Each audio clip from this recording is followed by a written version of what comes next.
ஆன்மீகத்தின் வழி நடக்கும் அன்பு உள்ளங்கள் அனைவருக்கும் வணக்கம். எல்லாம் நன்மைக்கே.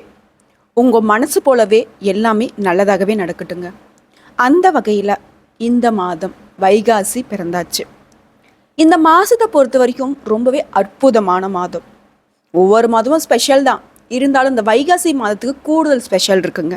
அது என்னன்னு பார்த்தோம்னா, வேதம், புராணம் இதெல்லாம் போற்றக்கூடிய மாதமாக இந்த வைகாசி மாதம் இருக்குங்க. நம்ம எல்லாரும் ரொம்ப வேண்டி விரும்பி கேட்கக்கூடிய வரம்னு பார்த்தோம்னாக்கா, ஆயுள் அதிகமாகணும், செல்வம் வேணும், புத்திர பேரு வேணும்னு சொல்லிட்டு அந்த 3 விஷயங்களும் அழிக்கக்கூடிய மாதம்னு பார்த்தீங்கன்னாக்கா இந்த வைகாசி மாதம். மேலும் இந்த மாதத்தை பொறுத்த வரைக்கும் யார் ஒருத்தங்க தானம் தர்மம் செய்கிறீங்களோ அந்த விஷயங்கள் பல மடங்கு பல ஜென்மங்களுக்கு உங்களுடைய தலைமுறையே காக்குங்க. அந்த அளவுக்கு பலன் தரக்கூடிய மாதம். அதாவது முக்கியமான ஒரு விஷயம் என்னன்னாக்கா, இந்த மாதத்தில் தான் தேவர்களும் அசுரர்களும் சேர்ந்து பாற்கடலை கடைந்து அமுதம் வெளிப்பட்ட மாதங்க. அதாவது அமிர்தம் வெளிப்பட்டது ஏகாதசி அன்னைக்கு, இறைவன் அதை காத்தது துவாதசி அன்னைக்கு, தேவர்கள் அமுதத்தை உண்டது பார்த்தீங்கன்னாக்கா திரையோதசி அன்னைக்கு. ஸோ இந்த நாட்களில் முக்கியமாக இந்த வைகாசி மாதத்தில் வரக்கூடிய பௌர்ணமி தினங்களில், வைகாசி மாதத்தில் வரக்கூடிய ஏகாதசி, துவாதசி, திரையோதசி இந்த தினங்களில் யார் ஒருத்தங்க தானம் தர்மம் செய்கிறீங்களோ அதன் காரணமாக அதீத பலன்களை நீங்கள் பெற முடியும் அப்படிங்கிறது உண்மையான விஷயம். புரிஞ்சுதுங்களா? இத்தனை நாள் வரைக்கும் நான் எதுவும் பெருசாக தான தர்மம் செஞ்சதில்லை மேடம் அப்படின்னு சொல்கிறவங்களா இருந்தாலும் சரி, இந்த நாட்களில் உங்களால் முடிஞ்ச உதவிகளை மற்றவங்களுக்கு செய்யுங்க. நன்மைகள் உண்டு, அதுவும் பல தலைமுறைக்கு. புரிஞ்சுதுங்களா? ஒவ்வொரு மாதமும் சிறப்பு தான். ஒவ்வொரு மாதத்துலேயும் நிறைய கிரகநிலையோட மாற்றம் நிகழ்ந்துக்கிட்டே தான் இருக்கும். மேற்கொண்டு இன்னொரு சிறப்பு பார்த்தீங்கன்னா இந்த வைகாசி மாதத்தில் இருக்குது. அதாவது வைகாசி மாதம் விசாக நட்சத்திரத்தில் தான் நம்மளுடைய 6 முகம் கொண்ட முருகப்பெருமான் அவதரித்தார். முருகப்பெருமானுக்கு உரிய நட்சத்திரமும் விசாகம் தான். அதன் காரணமாக தான் நம்ம முருகப்பெருமான விசாகன் அப்படின்னு சொல்லிட்டு பெயர் சொல்லி அழைக்கிறோம். ஸோ இப்பேற்பட்ட ரொம்பவே அற்புதமான பலன்களை கொண்ட இந்த வைகாசி மாதம் நமக்கு எப்படிங்க இருக்கு? இந்த மாதத்தில் ஏற்படக்கூடிய கிரகநிலையோட அமைப்பின் காரணமாக தான் நமக்கு நல்லதும் கெட்டதும். அந்த வகையில் தான் இந்த மாதத்தில் இருக்கக்கூடிய கிரகநிலையோட மாற்றத்தை ஃபர்ஸ்ட் தெரிஞ்சுக்கலாம். நவ கிரகங்களின் முதல்வன்னு சொல்லக்கூடிய சூரிய பகவான் மேஷ ராசியிலிருந்து ரிஷப ராசிக்கு மே 14ஆம் தேதி பேச்சு ஆயிடுறார். சூரிய பகவானை பொறுத்த வரைக்கும் ரிஷபத்தில் சஞ்சரிக்கக்கூடிய இந்த வைகாசி மாதத்தில் அங்கே ஏற்கனவே சஞ்சாரம் செய்யக்கூடிய குரு பகவான் கூட இணைவதன் காரணமாக குரு ஆதித்ய யோகம் உருவாகுது. இது பார்த்தீங்கன்னா 12 ராசிகளுக்கும் சிறப்பானது ஒன்று தான். அதே போல ரிஷப ராசியில அதிபதியான சுக்கிர பகவான் ரிஷபத்திலேயே பயிற்சியாகி ஆட்சிக்கு அதிபதியா இருக்கிறதுனால உங்களுக்கு கூடுதல் நன்மைகள் இருக்கும். அடுத்ததான் புத்திக்கு அதிபதியாக இருக்கக்கூடிய புதன் பகவானுடைய பயிற்சியும் 9ஆவதாக புதன் ஆதித்ய யோகத்தை உருவாக்குறாரு. இதனால 12 ராசிகளுக்கும் எந்த மாதிரியான நல்ல பலன்கள் கிடைக்க போகுது? ஒரு சில ராசிகளுக்கு சாதகமும் ஒரு சில ராசிகளுக்கு கொஞ்சம் எச்சரிக்கை உணர்வோடு இருக்கிற மாதிரி தான் இருக்கும். இருந்தாலும் எல்லாமே நல்லது தானே. ஒரு நல்ல விஷயத்தோடைய அருமை தெரியணும் அப்படின்னாக்க இதை ஒரு கெட்ட விஷயம் நடக்கணும், அப்படிதாங்க. சரிங்களா? எப்படி இருந்தாலும் சரி, உங்களுக்காக நாங்கள் எப்போ உங்களுக்கு துணையாக இருக்கோம், உங்களை வழிநடத்த. உங்களுக்கு எல்லா வளமும் நலம் பெற்று வாழ்வாங்கு வாழ இறைவனை வணங்கி இந்த வீடியோ பதிவை ஸ்டார்ட் பண்ணுறோம். இந்த வீடியோ பதிவு உங்களுக்கு பிடிச்சினாக்கா வீடியோக்கு லைக் பண்ணுங்கள், நம்ம சேனலை சப்ஸ்கிரைப் பண்ணுங்கள், மேலும் பிடிச்சினாக்கா ஃப்ரெண்ட்ஸ் அண்ட் ஃபேமிலிக்கு ஷேர் பண்ணுங்கள். அந்த வகையில் கன்னி ராசி அன்பர்களே, இந்த மாதத்தை பொறுத்த வரைக்கும் உங்களுடைய ராசிக்கு அதிபதியாக விளங்கக்கூடிய புதன் பகவான் உங்களுடைய பாக்கியஸ்தானத்தில் அமர்ந்த நிலையில் இருக்காரு. இதன் காரணமாக மாசத்துடைய துவக்கத்திலேயே குலதெய்வ கோயிலுக்கு செல்வதற்கான ஒரு வாய்ப்பு இருக்கு. திருப்பதி ஏழுமலையானை தரிசிக்கக்கூடிய வாய்ப்பு இருக்குங்க. பாக்கியம் இருந்தால் நிச்சயமா இந்த வாய்ப்பை பயன்படுத்தி போய் நீங்கள் தரிசனம் செஞ்சுட்டு வர்றது ரொம்பவே நல்லது. அடுத்த தன பாக்கியாதிபதினு சொல்லக்கூடிய சுக்கிர பகவான் உங்களுடைய ஜீவஸ்தானத்தில் அமர்ந்திருப்பது தொழிலில் முன்னேற்றத்தை தருங்க. மேலும் இவருடைய அமர்வின் காரணமாக பூர்வீகமாக ஒரு தொழில் செஞ்சுக்கிட்டு இருக்கீங்க அப்படின்னாக்கா அந்த தொழிலும் மேன்மையடையுங்க. அடுத்ததான் 3க்கும் 8க்கும் உடையவனாக இருக்கக்கூடிய செவ்வாய் பகவான் 10ஆம் இடத்துல இருப்பது தொழில் ரீதியாக உங்களுக்கு அலைச்சலை உண்டாக்கும். மேலும் உயர் அதிகாரிகளின் கோபத்திற்கும் ஆளாக நேரிடுங்க. இதனால் எல்லா விஷயத்திலும் கொஞ்சம் கவனமாக இருங்க. நீங்கள் பார்த்தீங்கன்னாக்கா மனசில் பட்டதை ரொம்ப ஜாலியாக பேசக்கூடிய ஆட்கள், ஆனால் நேர்மையை கடைபிடிப்பீங்க. ஒருத்தருடைய மனசு நோகாமல் இருக்கணும்னு பார்த்துப்பீங்க. ஒரு வார்த்தை அவன் தப்பாக பேசினாலும் பரவாயில்லன்னு சொல்லிட்டு அமைதியை காப்பீங்க. உங்களுடைய குணம் தங்கமான குணம் தான். இதனாலவே நிறைய இடங்களில் உங்களுடைய வளர்ச்சி தடைப்பட்டு இருக்கு. அதாவது கிணத்துல போட்ட கல் மாதிரியே இருக்கும் உங்களுடைய வளர்ச்சி. ஏன் அப்படின்னா உங்களை பற்றி நீங்கள் யோசிக்கிறத விட அடுத்தவங்களை பற்றி நிறைய யோசிப்பீங்க. இந்த விஷயத்தை மட்டும் கொஞ்சம் மாற்றிக்கோங்க கன்னி ராசி அன்பர்களே. இப்போ நான் சொன்ன விஷயம் உண்மை நினச்சாலும் கமெண்ட் பாக்ஸில் ஆமாம் மேடம் அப்படின்னு சொல்லுங்கள். ஏன்னா நம்ம சொல்லக்கூடிய விஷயங்கள் வந்துட்டு உங்களுடைய கேரக்டர் தான் நம்ம சொல்லிக்கிட்டு இருக்கோம் இல்லையா. நீங்கள் ஆமாவா இல்லையா அப்படின்னு சொல்லும் பொழுது நாங்கள் இன்னும் வந்து சிறப்பாக வீடியோ பதிவு மேற்கொள்ள கொஞ்சம் துணையாக இருக்கும். அடுத்ததான் 4க்கும் 7க்கும் உடைய குரு பகவான் 11ல் உச்சம் பெற்று இருப்பது புதுசா வீடு வாங்குறது, வாகனம் வாங்கக்கூடிய யோகத்தை தருவாருங்க. அதுவே திருமண பருவத்தில் இருக்கீங்க, கல்யாணம் வரன் பார்த்துக்கிட்டே இருக்கீங்க, சரியான வரன் அமைவே இல்லை மேடம் அப்படின்னு சொல்லக்கூடிய அன்பர்களுக்கு திருமணம் நடைபெறும். அடுத்ததான் 5க்கும் 6க்கும் உடைய சனி பகவான் உங்களுடைய ராசியில 3ஆம் இடத்துல இருப்பது உங்களுடைய உடல் ஆரோக்கியத்துல நீங்க கவனமா இருக்கணுங்கிறத எச்சரிக்கை உணர்வோட காட்டுதுங்க. மேலும் இவருடைய அமர்வு குழந்தைகள் கூட நீங்கள் வந்து உல்லாச பயணம் மேற்கொள்வதற்கான வாய்ப்பு இருக்குது. ஊட்டி கொடைக்கானல் இந்த மாதிரி ஏதாவது வந்துட்டு குடும்பத்தோட வெளியில் போயிட்டு சந்தோஷமாக இருந்துட்டு வரக்கூடிய ஒரு அமைப்பு இருக்குது. அடுத்து விரியாதிபதினு சொல்லக்கூடிய சூரிய பகவான் உங்கள் ராசியில் 9ஆம் இடத்துல இருப்பது தந்தைக்காக நீங்கள் செய்யக்கூடிய செலவு அதிகரிக்கக்கூடிய ஒரு வாய்ப்பு இருக்குது. மேலும் திருக்கோயிலுக்காக தான தர்மங்கள்லாம் செய்யக்கூடிய ஒரு அமைப்பும் இருக்குது. அடுத்ததான் நிழல் கிரகம் பாம்ப கிரகம்னு சொல்லக்கூடிய ராகு பகவான் உங்களோட ராசியிலேயே இருப்பது உடல் அசதியை தருங்க. இப்போவே வந்து பார்த்தீங்கன்னாக்க நீங்கள் ரொம்ப சோர்வாக தான் உணர்வீங்க. ஒரு காலத்தில் உங்களை மாதிரி சுறுசுறுப்பாக இருந்தவங்களையும் பார்க்க முடியாது, இப்போ நீங்கள் இருக்கிற மாதிரி ஒரு சோம்பேறியும் பார்க்க முடியாது. அது நீங்களே பல சமயங்களில் யோசிச்சு ஏன்டா நம்ம இப்படி இருக்கோம் அப்படின்னு சொல்லிட்டு பல விதங்கள் இது பண்ணியிருக்கோம். உங்களுக்கு இப்போ இருக்கக்கூடிய ஒரே ஒரு துணைன்னு பார்த்தீங்கன்னா அது தூக்கம் மட்டும்தாங்க இருக்கும். பெருசாக வந்து யார்ட்டையும் ஈடுபாடோட பேச மாட்டீங்க, பெருசாக எந்த ஒரு விஷயத்துலையும் ஈடுபாடோட செய்யவே மாட்டீங்க. இப்போ செய்யலாம் அப்போ செய்யலாம்னு சொல்லிட்டு தள்ளி போட்டுக்கிட்டே தான் போகுவீங்க. இந்த மாதிரி ஒரு விஷயம் இப்போ இருக்குது தானே கன்னி ராசி அன்பர்களே. அந்த விஷயத்த கொஞ்சம் நீங்கள் மாற்றி தான் ஆகணும். அது உங்களுடைய சொந்த முயற்சியாக மட்டும்தான் இருக்கும், சரிங்களா. அடுத்ததான் இவருடைய அமர்வு உங்களுக்கு அசதி ஏற்படுத்தும் சொல்லியாச்சு. இதைத் தொடர்ந்து கேது பகவான் 7ல் இருப்பது, அதாவது 7ஆம் இடத்துல அமர்ந்து இருப்பது அனைவரிடத்துலையும் சச்சரவை தூண்டும். சும்மாவே இருக்க முடியாது. நான் தான் சொன்னேன்ல, உங்களுடைய வாய் எப்படி தெரியுங்களா, ஜாலியாக பேசுறீங்க, மனசில் பட்டதை பேசுறீங்க. அதாவது இடம் பொருள் ஏவல் தெரியாமல் இந்த காலகட்டத்தில் நான் அப்படி சொல்ல வரல. என்னென்னா உங்களுக்கு இடம் பொருள் தெரியாது அப்படின்னு நான் சொல்ல வரல. என்னென்னா இப்போ இருக்கக்கூடிய இந்த கேது பகவானுடைய 7ஆம் இட அமர்வு உங்களை அப்படி மாற்றிடும். சட்டுன்னு ஒரு வார்த்தையை விட்டுடுவோம். ஸோ பின்னாடி வந்துட்டு என்ன பிரச்சனை வரும் அப்படிங்கிறது யோசிக்க மாட்டோம். ஸோ வார்த்தையில் நாவடக்கம் அப்படிங்கிறது கன்னி ராசிக்கு ரொம்ப ரொம்ப ரொம்ப முக்கியம். உங்களை தூண்டி விட்டுட்டு அவன் வந்துட்டு உஷாராயிடுவான், ஓகேங்களா. வேலை செய்யக்கூடிய இடத்துல முக்கியமாக கவனம் காப்பது சிறப்பு. அடுத்ததான் உங்களுக்கு இந்த வைகாசி மாதத்தில் பொது பலன்களை பார்த்துட்டோம். இப்போது விரிவாக நட்சத்திர பலன்களை பார்க்கலாம். கன்னி ராசியை பொறுத்த வரைக்கும் உத்திரம் 2ஆம் பாதம் 3ஆம் பாதம் 4ஆம் பாதம் மற்றும் அஸ்தம் நட்சத்திரம், இதைத் தொடர்ந்து சித்திரையில் 1ஆம் பாதம் 2ஆம் பாதம் இவங்கள்லாம் சேர்ந்தது தான் கன்னிராசி.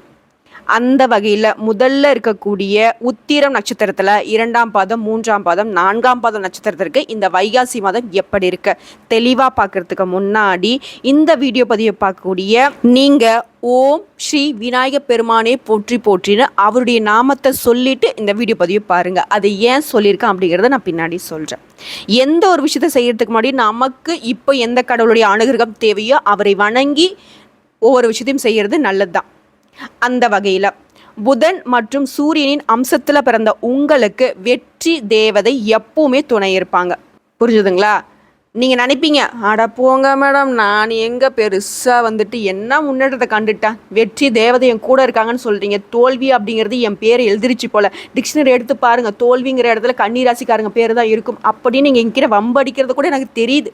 இருந்தாலும் தலை போகிற விஷயம் வந்திருக்குங்க உங்களுக்கு, நான் இல்லைன்னா சொல்ல கிடையாது. ஆனால் இப்போ கஷ்டப்படுறீங்களா? உங்களை யாராச்சும் வீழ்த்த முடிஞ்சிச்சா? உங்கள் மனசாட்சி தொட்டு சொல்லுங்கள். எவ்வளோ இடைஞ்சல் கொடுத்தாங்க, எதிருக்கு எதிராக வெட்டுறேன் குத்துறேன் அப்படி இப்படின்னு, யாராலையும் உங்களை வெல்ல முடியாது. புரிஞ்சுதா? எவ்வளோ வேணால் ட்ரை பண்ணட்டும், ட்ரை மட்டும்தான் பண்ண முடியும். உங்களை வீழ்த்துவது அப்படிங்கிறது சர்வசாதாரணமாக முடியவே முடியாது. புரிஞ்சுதுங்களா? ஏன்னா புத்திக்கு அதிபதி புதன் பகவான், உலகத்திற்கே வெளிச்சத்தை தரக்கூடிய சூரிய பகவான், இவருடைய அம்சத்தில் பிறந்த உங்களை யாராலையும் சாய்க்கவே முடியாது. சரி, அட போதும் மேடம், நீங்கள் இப்படி ஏதாச்சும் சொல்லுங்க, கொஞ்சம் நல்லா தான் இருக்கு, இருந்தாலும் இந்த வைகாசி மாதம் எப்படி இருக்கு அதை கொஞ்சம் பார்த்து சொல்லுங்க அப்படின்னு கேட்டிங்கன்னா சொல்லிடுவோம். வைகாசி மாதம் யோகமான மாதமாக இருக்க போகுது. தனக்காரனான குரு பகவான் பாக்கியஸ்தானத்தில் சஞ்சரித்து 5ஆம் பார்வையால் உங்கள் ராசியை பார்க்கறதுனால உங்கள் வாழ்க்கையில் இருந்த சங்கடங்கள் அனைத்தும் மறைந்துவிடும். அதிர்ஷ்ட மழையில் நீங்கள் நனையிறது உறுதி உறுதி உறுதி. பொன்னும் பொருளும் சேர்வதுடன் புதிய சொத்தும் உங்களை வந்தடையும். செல்வாக்கு அந்தஸ்து உயரும். குரு கோடி நன்மையை கொடுத்திருக்காரு. அடுத்த 6ல் சஞ்சரிக்கக்கூடிய சனி பகவான் உங்களுடைய சங்கடங்களை எல்லாத்தையும் விலக்குவார். உடல் பாதிப்புகள் மறையும். தொழிலில் வேலையில் இருந்த நெருக்கடிகள் மறையும். உங்களுடைய எதிரிகள் அவங்க கொடுத்த தொல்லைகள் எல்லாமே விலகுவதுடன் வழக்குகள் ஏதாவது இருக்கீங்க, கோர்ட்டு கேஸ் அழுதுட்டு இருக்கீங்களா, அந்த விஷயங்கள் உங்களுக்கு சாதகமான முடிவை தரும். அடுத்த அரசியல்வாதிகளுக்கு செல்வாக்கு உயரும். இதை தாண்டி குடும்பத்தை பொறுத்த வரைக்கும் இருக்கக்கூடிய பிரச்சனைகள் எல்லாமே நீங்க போகுது. அடுத்ததா பெண்களை பொறுத்த வரைக்கும் நினைச்சது எல்லாத்தையும் சாதிச்சு முடிக்க போறீங்க. திருமண வயதில் இருக்கக்கூடியவங்களுக்கு நல்ல வரன் அமையும். வெளிநாட்டு முயற்சிகள் ஆதாயத்தை தரும். விவசாயிகளுக்கு கடந்த மாதம் இருந்த நெருக்கடிகள் தீரும். கலைஞர்களாக இருக்கீங்களாக்கா புதிய ஒப்பந்தங்கள் கையெழுத்தாகும். நிறைய பணவரவுக்கு வாய்ப்புண்டு. மாணவர்களுக்கு உங்களுடைய விருப்பங்கள் நிறைவேறும். உங்களை பொறுத்த வரைக்கும் சந்திராஷ்டமம் ஜூன் 4, 5ஆம் தேதிகளில் இருக்கிறதுனால இந்த காலகட்டத்தில் மட்டும் ரொம்பவே கவனமாக இருக்கணும். உங்களுடைய அதிர்ஷ்டமான நாட்கள் எடுத்துனாக்கா மே 14, 19, 23, 28, ஜூனில் 1ஆம் தேதி 10ஆம் தேதி இந்த நாட்களில் சுப நிகழ்ச்சிகள் தொடங்க பயன்படுத்திக்கோங்க. அடுத்ததாக உங்களுக்கு பரிகாரம்னு பார்த்தோம்னாக்க எல்லா விதத்துலேயும் நல்லதாகவே இருக்குது. குரு பகவான் பார்த்தீங்கன்னாக்கா உங்களை அப்படியே ரொம்ப சந்தோஷமாக பார்த்துக்க போகிறாரு. ஓகேங்களா, உங்களுக்கு ஒரு கவசமாக இருக்க போகிறாரு. இருந்தாலும் இன்னும் சிறப்பாக இருக்க உங்களுக்கு வரக்கூடிய நன்மைகள் எல்லாமே அதிகரிச்சுக்கிட்டே போகணும்னு நினச்சினாக்கா முதற்கண் கடவுளாக விளங்கக்கூடிய விநாயகர் பெருமானுடைய வழிபாடு உங்களுக்கு நலம் பயக்கும், நன்மையை அதிகரிக்கும், சந்தோஷத்தை பெருக்கி கொடுப்பாங்க. ஆகமத்தில் ஓஹோன்னு வருவீங்க. எங்கும் வெற்றி எதிலும் வெற்றி விநாயகர் பெருமானுடைய வழிபாட்டின் காரணமாக. அடுத்ததா அஸ்தம் நட்சத்திரம். சந்திரன் மற்றும் புதனின் அம்சத்தில் பிறந்த உங்களுக்கு நினைச்சதை சாதிக்கும் சக்தி இருக்கும். இந்த வைகாசி மாதம் உங்களுடைய வாழ்க்கையில வளம் தரக்கூடிய மாதமா இருக்க போகுது. ஜென்ம கேதுவால எல்லாவித சங்கடங்களையும் அனுபவித்து வந்ததுடன் நோயுடனும் போராடி வந்த உங்களுக்கு பாக்கியஸ்தானத்துல சஞ்சரிக்கூடிய குருவால கேது பகவான் எந்தெந்த விஷயத்துல உங்களுக்கு இடைஞ்சல் பண்ணாரோ அது எல்லாத்தையும் இவர் காணாம போக்கிடுவார். அவற்றிலிருந்து விடுதலையை உண்டாக்க போறதும் குரு பகவான் தான். குருவின் பார்வைக்கு கேது ஆளாவதனால அவரால் எந்த ஒரு சங்கடத்தையும் உங்களுக்கு ஏற்படுத்தவே முடியாது.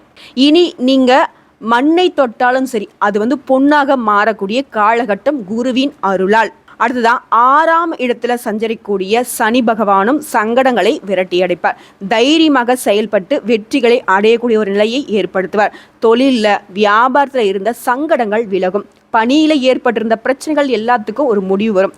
விரும்பிய இடத்துக்கு இடமாற்றம் கிடைக்கும். பதவி உயர்வு, சம்பள உயர்வு இது எல்லாமே கிடைக்கும். ரொம்ப நாளா குழந்தையுடைய குரலுக்காக காத்துக்கிட்டு இருக்கீங்க, கனவு காண்டுட்டு இருக்கீங்க அப்படின்னாக்கா உங்களுக்கு இந்த காலகட்டத்தில் குழந்தை பாக்கியம் கிடைக்குங்க.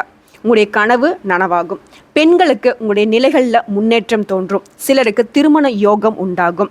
எந்த ஒரு விஷயத்தையும் தைரியமாக செயல்பட்டு உங்கள் நிலையை முன்னேற்றிப்பீங்க. விவசாயிகளுக்கு கடந்த காலத்தில் இருந்த நெருக்கடிகள் விலகும். அரசியல்வாதிகளுக்கு நீங்கள் எதிர்பார்த்த நன்மைகள் ஏற்பட போகுதுங்க. கலைஞர்களுக்கு இது ஒரு யோகமான காலகட்டம். மாணவர்களுக்கு மேற்படிப்புக்காக நீங்கள் செய்யக்கூடிய முயற்சிகள் எல்லாமே வெற்றியை தருங்க. மேலும் இந்த மாதத்தை பொறுத்த வரைக்கும் சந்திராஷ்டமம் அப்படின்னு எடுத்துக்கிட்டோம்னாக்கா ஜூன் 5, 6ஆம் தேதிகளில் நீங்கள் ரொம்பவே கவனமாக இருக்கணும். அடுத்த அதிர்ஷ்டமான நாட்கள்னு எடுத்துக்கிட்டோம்னாக்கா மே 14, 20, 23, 29, ஜூன் மாதத்தில் 2ஆம் தேதி, 11ஆம் தேதி இந்த நாட்களில் சுப நிகழ்ச்சிகளை தொடங்க பயன்படுத்திக்கோங்க. அடுத்ததாக நீங்கள் செய்ய வேண்டிய பரிகாரம்னு எடுத்துக்கிட்டோம்னாக்கா சந்திர பகவானுக்கு, அதாவது நவகிரகங்களில் வீற்றக்கூடிய சந்திரனுக்கு வெள்ளை நிற அள்ளி மலர அவருக்கு சாத்தி வழிபாடு செய்வதன் காரணமாக உங்களுடைய வாழ்க்கை வளமாகும். புரிஞ்சுதுங்களா? அடுத்ததா சித்திரை 1ஆம் பாதம் 2ஆம் பாதம் இந்த நட்சத்திரத்தில் பிறந்தவங்களுக்கு செவ்வாய் மற்றும் புதனின் அம்சத்தில் பிறந்த உங்களுக்கு தைரியம் விவேகத்துடன் செயல்பட்டு நினைச்சதை சாதிக்கும் சக்தி பிறவிலேயே இருக்கு. இப்படிப்பட்ட உங்களுக்கு இந்த வைகாசி மாதம் யோகமான மாதமாக இருக்கு. உங்களுடைய ராசியில சனி பகவான் 6ல் சஞ்சரிப்பதனால, குரு பகவான் 9ல் சஞ்சரிப்பதனால உங்களுடைய ராசியை 3ஆம் இடம் 5ஆம் இடங்களில் குரு பகவான் பார்ப்பதனாலையும் உங்களுக்கு இத்தனை நாட்களாக இருந்து வந்த நெருக்கடிகள் விலகும். நிறைவேறாமல் போன முயற்சிகள் எல்லாமே இனி நிறைவேறும். தடைப்பட்ட செயல்களில் இனிமேல் வந்து லாபம் பார்க்க போகிறீங்க. இழுபறியாக இருந்த வம்பு வழக்குகள் எல்லாமே உங்களுக்கு சாதகமான முடிவை தரும். உங்களுடைய செல்வாக்கு உயரக்கூடிய காலகட்டம். உடல் ஆரோக்கியம் சீராகும். வியாபாரத்தில் உண்டான போட்டிகள் எல்லாமே விலக போகுது. நண்பர்களும் சரி, உங்களுடைய வாழ்க்கை துணையும் சரி, அவங்ககிட்ட இருந்த பிணக்குகள் எல்லாமே நீங்க போகுது. வாழ்க்கை துணை வழியில நிறைய பலன்களை அனுபவிக்க போறீங்க. ஜென்ம கேதுவால உங்களுக்கு ஏற்பட்டிருந்த குழப்பங்கள் தீரும். புதுசாக இடம் வாங்குறது, வாகனம் வாங்குறது, இந்த மாதிரி உங்களுடைய முயற்சிகள் எல்லாமே வெற்றியை தருங்க. சிலருக்கு புதுசாக தொழில் தொடங்கக்கூடிய ஒரு அமைப்பும் காணப்படுது. வேலை வாய்ப்பிற்காக காத்திருக்கீங்க, வேலை தேடி தேடி அழுத்து போச்சு மேடம் அப்படின்னு சொல்லக்கூடிய அன்பர்களுக்கு இந்த காலகட்டத்தில் நீங்கள் விரும்பிய வேலை நல்ல சம்பளத்துடன் கிடைக்குங்க. நீங்கள் எதிர்பார்த்த நல்ல தகவல்களும் வந்து சேரும். மேலும் இந்த காலகட்டத்தில் பணியாட்களாக இருக்கீங்க அப்படின்னாக்க எதிர்பார்த்த சில மாற்றங்கள் ஏற்படுங்க. பெண்களை பொறுத்த வரைக்கும் யோகமான மாதமாக இருக்கும். திருமண வயதில் இருக்கக்கூடியவங்களுக்கு நல்ல வரன் அமையும். குடும்பத்தில் இருந்து வந்த பிரச்சனைகள் விலகி சுமூகமான நிலை ஏற்படும். பிள்ளைகள் உங்கள் பேச்சை கேட்டு நடந்துப்பாங்க. அது உங்களுக்கு ரொம்ப சந்தோஷத்தை கொடுக்கும். அடுத்த அரசியல்வாதிகளுக்கு செல்வாக்கு உயரும். விவசாயிகளுக்கு உங்களுடைய விருப்பங்கள் நிறைவேறும். கலைஞர்களுக்கு வருவாய் அதிகரிக்கும். நிறைய வாய்ப்புகள் உங்களை தேடி வரப்போகுது. மாணவர்களாக இருக்கக்கூடிய அன்பர்களுக்கு உங்களுடைய கனவுகள் எல்லாமே நனவாகக்கூடிய ஒரு காலகட்டம். மேலும் உங்களுக்கு சந்திராஷ்டமம் அப்படின்னு பார்த்தோம்னாக்க ஜூன் மாதத்தில் 6ஆம் தேதி 7ஆம் தேதி இருக்குங்க. இந்த நாட்களில் ரொம்பவே கவனமாக இருங்க. அதிர்ஷ்டமான நாட்கள் எடுத்துருக்கா மே 14, 18, 23, 27, ஜூன் மாதத்தில் 5, 9 இந்த நாட்களில் சுப நிகழ்ச்சிகளை தொடங்க பயன்படுத்திக்கோங்க. உங்களுக்கு பரிகாரம் அப்படின்னு சொன்னாக்கா விஷ்ணு துர்க்கையை வழிபாடு செய்ய உங்களுடைய வாழ்வு வளமாக மாறும். பொதுவாக சொல்லணுனாக்கா கன்னி ராசிக்கு இந்த வைகாசி மாதம் அப்படிங்கிறது நிறைய விதங்களில் நன்மையான பலன்களை மட்டும்தான் கொடுத்துருக்கு. பெருசாக வந்து பார்த்தீங்கன்னா உங்கள் பாதிப்பு அப்படிங்கிற விஷயம் எங்கேயுமே வந்துட்டு சொல்லக்கூடிய அளவுக்கு இல்லை. ஏன்னா இத்தனை நாட்களாக பட்ட கஷ்டத்துக்கு இது வந்து தூசி மாதிரினே சொல்லலாம். சரிங்களா? அந்த தூசியும் நீங்கள் போக்குறது வந்து பார்த்தீங்கன்னாக்கா நீங்கள் கவனமாக இருந்துட்டீங்கன்னாவே போதும். அதையும் அசால்ட்டாக சமாளிச்சிடலாம். உங்களுடைய வழிபாடு ஒவ்வொரு நட்சத்திரக்கும் எந்தெந்த தெய்வங்களை வழிபாடு செய்யணும்னு சொல்லியாச்சு. அதை மேற்கொண்டினாவே நிறைய விஷயங்கள்ல உங்களுக்கு முன்னேற்றம் மட்டும்தான் இருக்கும். பொதுவாக சொல்லனாக்க கன்னி ராசிக்கு இந்த வைகாசி மாதம் 100 மார்க்குக்கு 95% சூப்பராக இருக்குது. அந்த 5% சரி செய்யறதுக்கு கடவுளுடைய அனுகிரகத்தை நாடினா போதும். வாழ்க்கையில் நிறைய விஷயங்கள்ல மாற்றத்தை எதிர்பார்த்து காத்து கொண்டிருக்கக்கூடிய கன்னி ராசிக்கு இந்த மாசம் உங்களுடைய எதிர்பார்ப்புக்கு தகுந்த மாதிரியே நிறைய வரம் தரக்கூடிய விஷயங்கள்ல கடவுள்கள் கொடுக்க போறாங்க. அனுபவிக்க தயாராக இருங்க. கிடைக்கக்கூடிய வாய்ப்பை வந்துட்டு அடுத்து வரக்கூடிய சங்கடமான காலங்களையும் நீங்க நினைச்சிருக்கிற மாதிரி பயன்படுத்திக்கோங்க. வாய்ப்பு அப்படிங்கிறது ஒரு முறை தான் வரும். கடவுள் வந்து பார்த்தீங்கன்னாக்கா நிறைய விதங்கள்ல உங்களுக்கு அதிர்ஷ்ட கதவுகளை திறந்திருக்காங்க. இந்த வைகாசி மாதத்துல பயன்படுத்தி முன்னேறுங்கள் கன்னி ராசி அன்பர்களே. இந்த வீடியோ பதிவு உங்களுக்கு பிடிச்சிருந்தாக்கா வீடியோக்கு லைக் பண்ணுங்க, நம்ம சேனலை சப்ஸ்கிரைப் பண்ணுங்க. மேலும் பிடிச்சிருந்தாக்கா ஃப்ரெண்ட்ஸ் அண்ட் ஃபேமிலிக்கு ஷேர் பண்ணுங்க. ஒவ்வொரு நாளும் ஆன்மீகத்தின் வழி நடந்து சகல சௌபாகியங்களும் பெற்று வாழ்க வளமுடன். நன்றி, வணக்கம்.